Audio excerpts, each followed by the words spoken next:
Studios in downtown Little Rock. This is Capitol View.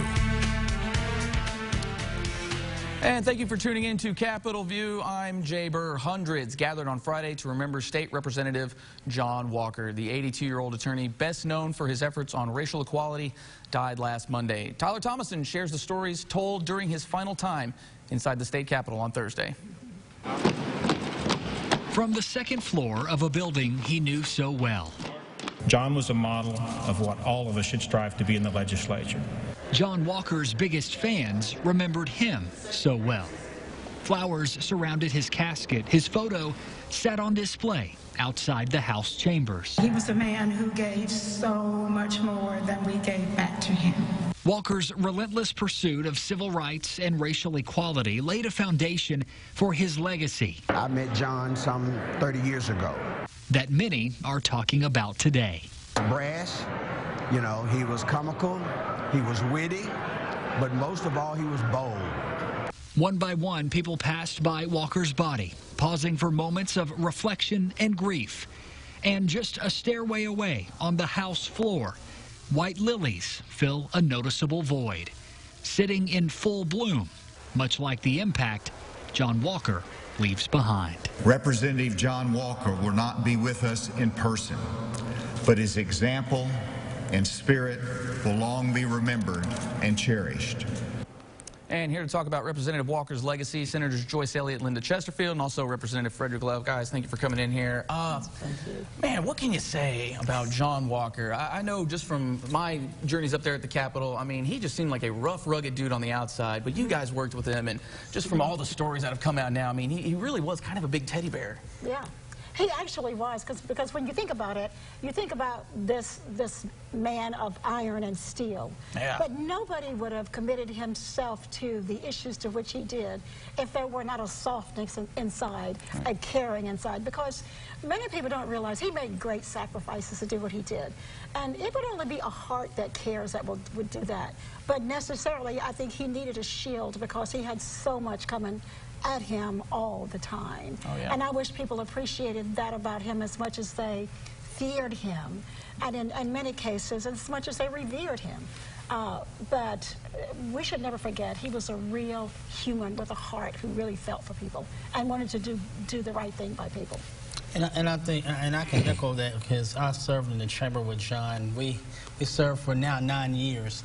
And I will tell you that John always wanted to bring people together. Mm-hmm. And I will reflect on his Christmas parties. Yes. And seriously, and so those are times of joyous occasions, but those are the times where yes, both Republicans and Democrats came together. Mm-hmm. And I remember the first year that we did that, and they were, I mean, Republicans were so surprised. They were like, oh, wow, we had the greatest time at John's Christmas party. But that's who John was. John was a person that wanted to bring people together. Now, when he wanted to fight for his issue and he felt like he needed to stand up for what was right, John was standing for what was right. I can raise my hand to that one. I can truly raise my hand. But you know what? I would tell you, I tell that story about me running for school board in the sense that, you know, our relationship didn't end there.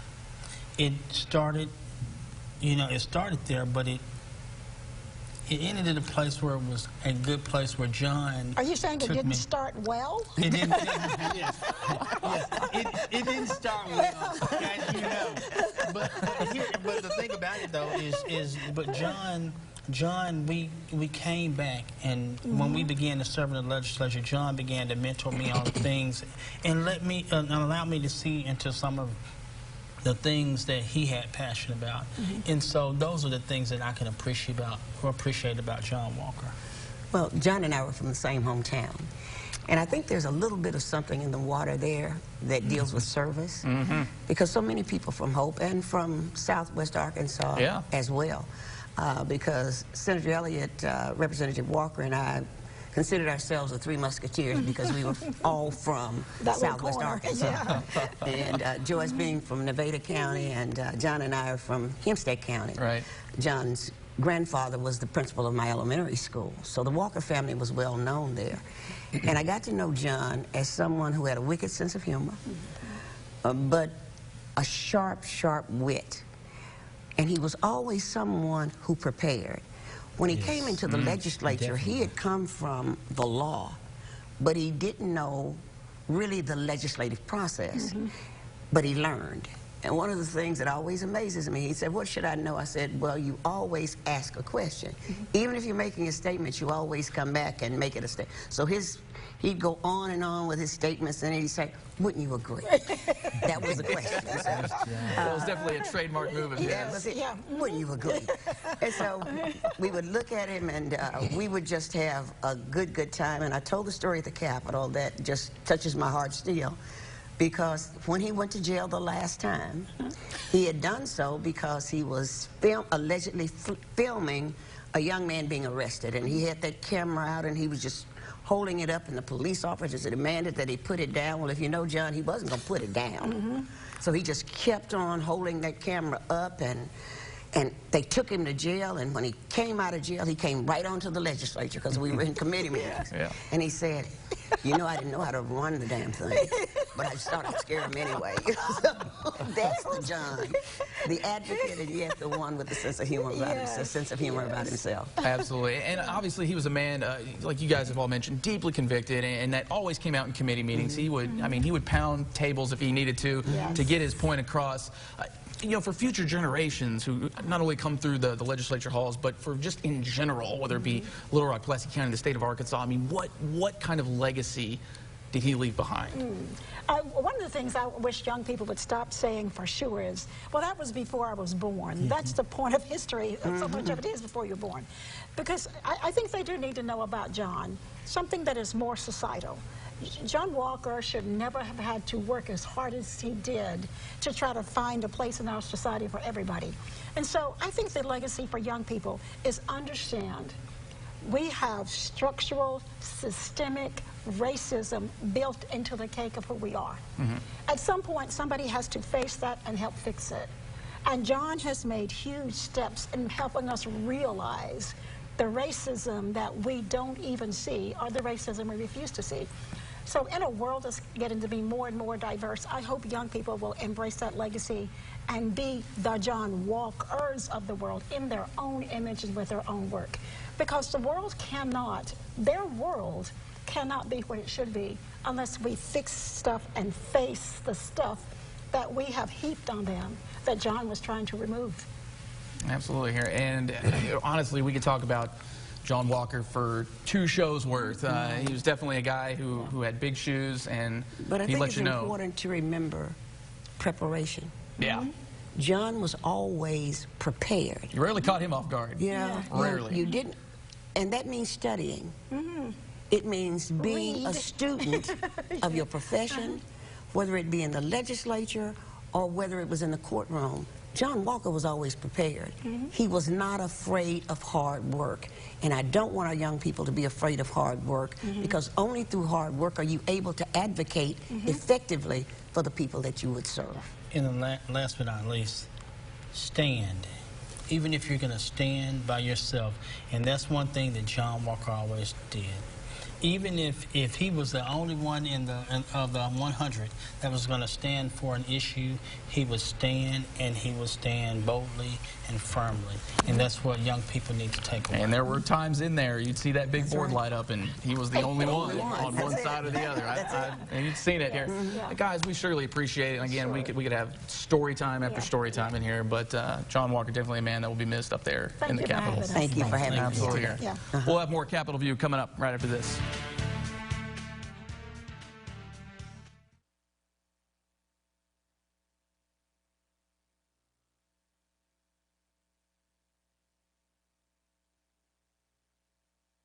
Having dental pain? You need to call the professionals at DDS Dentures and Implant Solutions. Will beat any licensed dentist treatment plan by at least 10%. Call to make your appointment today. Go show the world your beautiful smile. Have you ever wanted a brand new camper? Hi, I'm Misty Gibson for John Gibson Auto Sales, and we are an official Gulfstream camper dealer. Whether you have good credit, bad credit, or no credit, we will finance your brand new Gulfstream camper.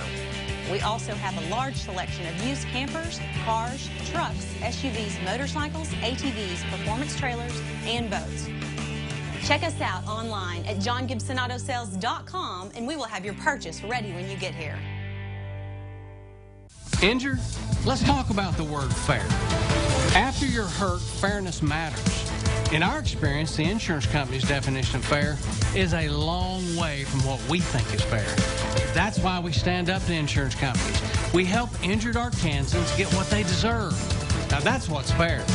Helping the injured people of Arkansas get what's fair, that's what we do.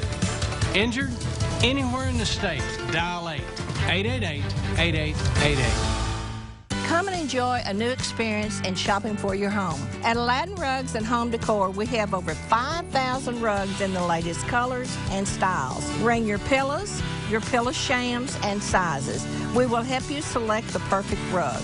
We're #1 in customer service with 15,000 square feet of rugs, unique home decor, wallpaper, and flooring. Remember, buy today, take it home today, and save. Why wait? Having dental pain? You need to call the professionals at DDS Dentures and Implant Solutions. At DDS Dentures and Implant Solutions, second opinions are always free. Call to make your appointment today. Go show the world your beautiful smile. You're watching Capitol View, Sunday morning talk focused on the political scene in Arkansas. And welcome back into Capitol View. I'm Jay Burr. Well, according to a series of reports from the Department of Human Services, progress is being made in improving the child welfare system in the state. And joining us now here, Misha Martin she's the director of the Division of Children and Family Services as part of DHS. All right. It's a long title, so we got it out there here. But thanks for joining us here. I know you guys had a big report come out about adoption, foster care here in Arkansas. Kind of what are some of those high notes in that one? Right. So we always, when we put out an annual report, we focus on 3 things. Prevention for the children that we serve, improving foster care for those who need it, and then strengthening our workforce. Because we felt like that those are the big areas that we could make a substantial progress and improve outcomes for families and for children. And the numbers have actually gotten better in the past couple of years in terms of, adoption, kids waiting in the system, in essence. That's correct. So over the past few years, we focused on making sure that kids were with a family, so really increasing kids placed not only with relatives, but in foster families. And so we've seen some huge successes, as you can see there, placement with children with relatives, an increase to 30%, family-like settings.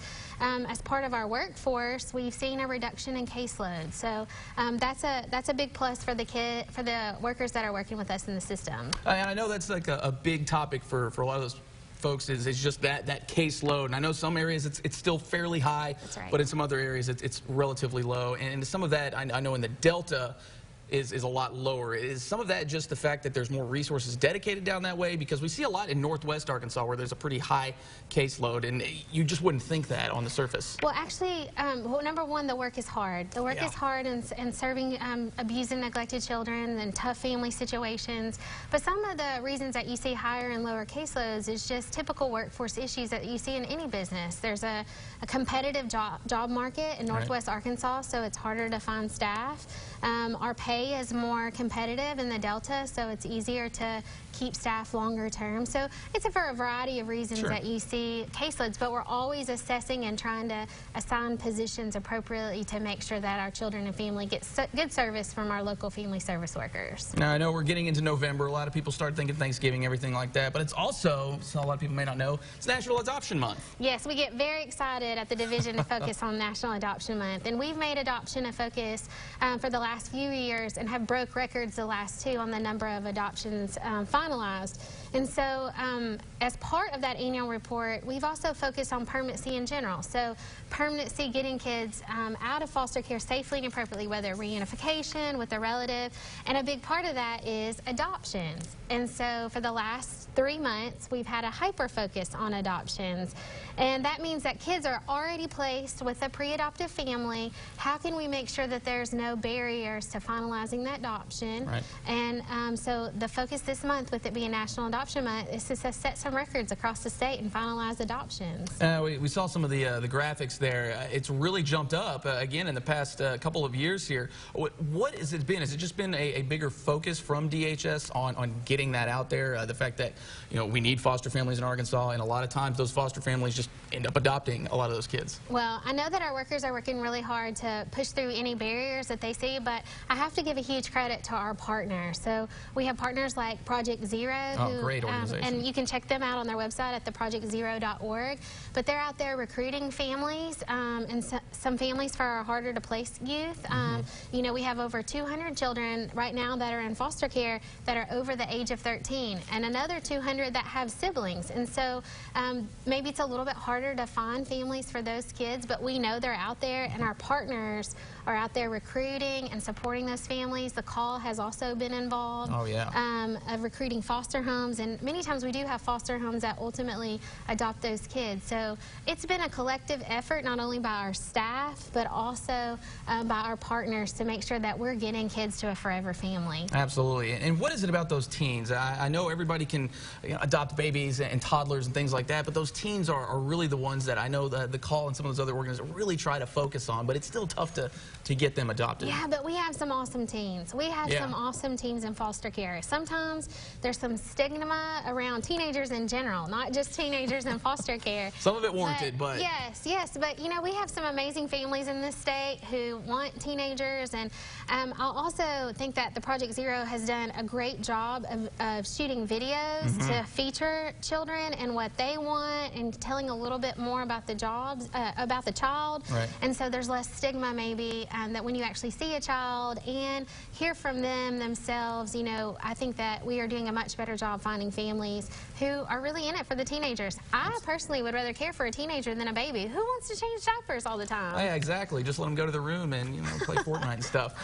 If people do want to try to get involved, how can they kind of get into the process? Right. So if you're interested in fostering or adopting, you can go to fosterarkansas.org and you can inquire to become a foster parent. We also have other partners across the state who are opening foster homes, such as The Call, and they have a website as well. And so you can go either of those places. And it's also important, if you're thinking about adopting, to go to theprojectzero.org and look at our Heart Gallery. So we partnered with them, and they take photos of our children who are available for adoption. If they have had a video made, then it's on there with their picture, so you can learn a little bit about the child. And then we partner to do bios, so you can get a little bit of information about the child. But if you're interested, please check out our Heart Gallery. The Project Zero does an amazing job of featuring our kids and letting people know who's out there and who's available for adoption. Absolutely. Great organization. I do love the Heart Gallery now. It's really cool. If you guys need to get out there and check it out, check that out.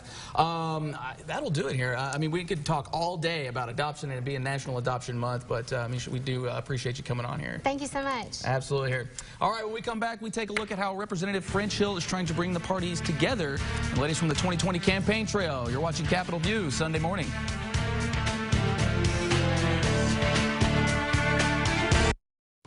I may be little, but I know lots of things. I know how to pull myself up on this chair. And I know that Mom and Dad say to call B.R. McGinty for all your heating, cooling, and plumbing needs. B.R. McGinty, yeah.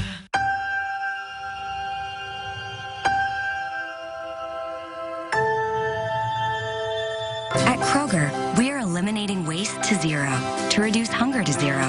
We're partnering with Feeding America to make more food donations to local food banks and with World Wildlife Fund to end food waste. But we can't do it alone, and we hope you'll join us in creating a world with zero hunger and zero waste. Visit thekrogerco.com to learn how you can help. We like our heroes to be larger than life, but in the real world, heroes don't hide behind capes or masks, and they change lives not with daring actions, but with small gestures. On our 10th anniversary, we celebrate everyone who has played the Arkansas Scholarship Lottery. You've created nearly $1 billion in scholarships to educate the next generation of Arkansans. So while you didn't set out to be heroic, you certainly achieved it, because when you play, we all win. Looking for great sleep at a great price?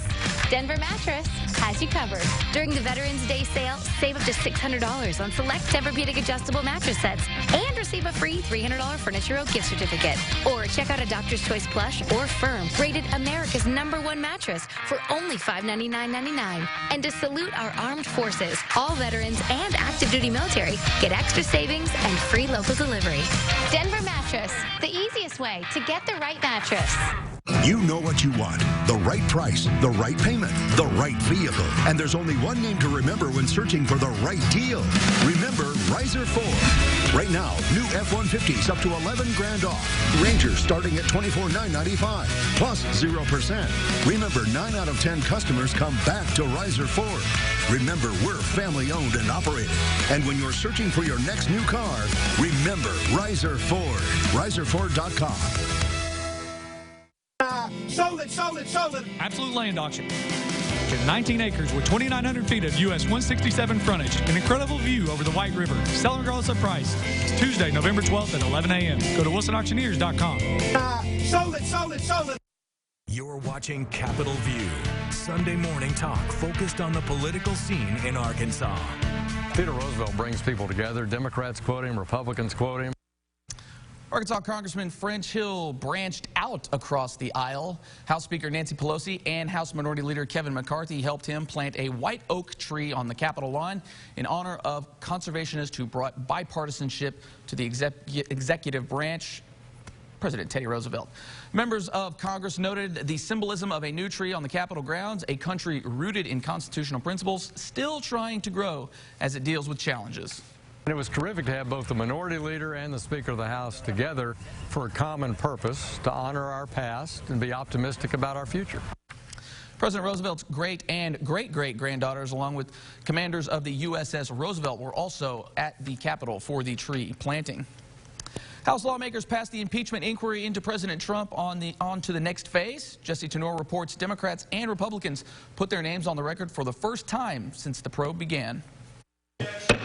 A year out from the next presidential election, the House voted Thursday to formalize the impeachment inquiry into President Trump, largely on party lines. It's not only unprecedented, this is Soviet-style rules. Minority Whip Steve Scalise of Louisiana spoke against the resolution that establishes the procedures for open hearings. Not a single Republican supported the plan. They argued it still doesn't give due process to the president or guarantee the release of transcripts to the public. This is the United States of America. Don't run a sham process, a tainted process like this resolution ensures. The White House maintains the president has done nothing wrong and called the process and vote Thursday unfair, unconstitutional, and fundamentally un-American. But Democrats argue they've built a powerful case around President Trump's efforts to get Ukraine to investigate the family of his potential political rival, former Vice President Joe Biden.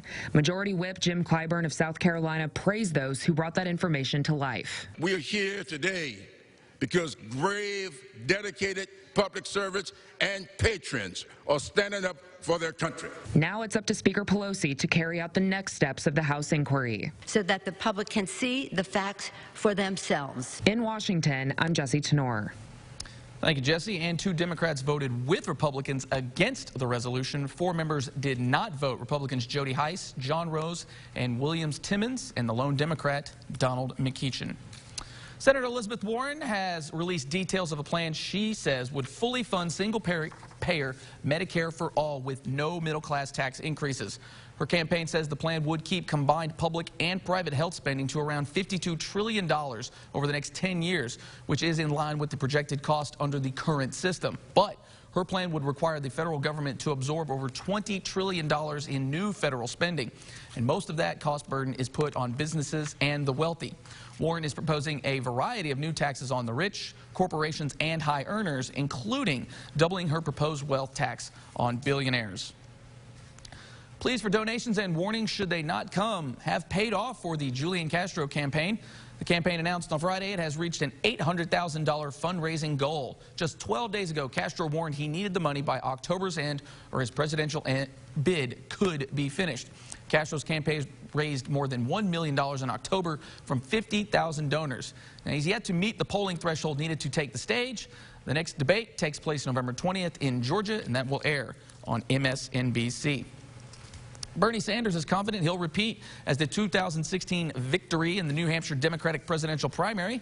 Sanders traveled to the State House in Concord to file his paperwork for next year's primary and with his candidacy official. Sanders weighed in on a growing tit-for-tat with presidential rival Joe Biden.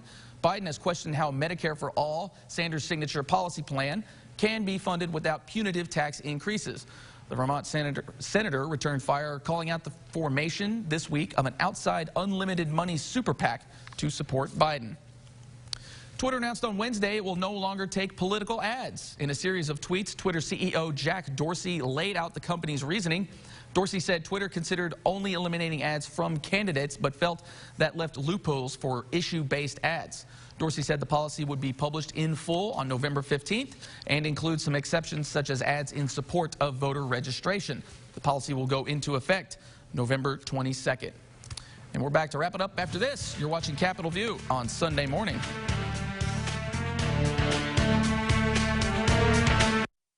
Sold it. Attention fish farmers, duck hunters, home buyers, and real estate investors. A prime 200-acre Lono County fish farm with 2 move-in ready homes. Also selling John Deere tractor, implements, trucks, and more. Friday, November 15th at 10 a.m. Go to WilsonAuctioneers.com. Sold it. Want a car buying experience that's a little different? Then shop Reiser Harness Ford, your hometown dealer. We're a different kind of dealer with a different kind of approach. No hassles, no gimmicks, just good, honest folks giving you good, honest car deals. We've got a great selection of new Ford cars, trucks, and SUVs, one for every budget, plus a great pre-owned selection. So when you need a new vehicle, the difference is Reiser Harness Ford. Come see us today on Ray Street in Searcy or online at ReiserHarnessFord.com. Once again, KARK4 is teaming up with Red River Dodge to celebrate our veterans. And this year we're raising money for the Veterans Villages of America. So between now and Veterans Day, go to KARK.com and make your donation. It's time to stand up for those who stood up for us. You're watching Capitol View, Sunday morning talk focused on the political scene in Arkansas. And that's it for today. Sure, make sure to download the Capitol View podcast wherever you get your podcasts. We're back with an all-new Capitol View next week. Enjoy the rest of your weekend.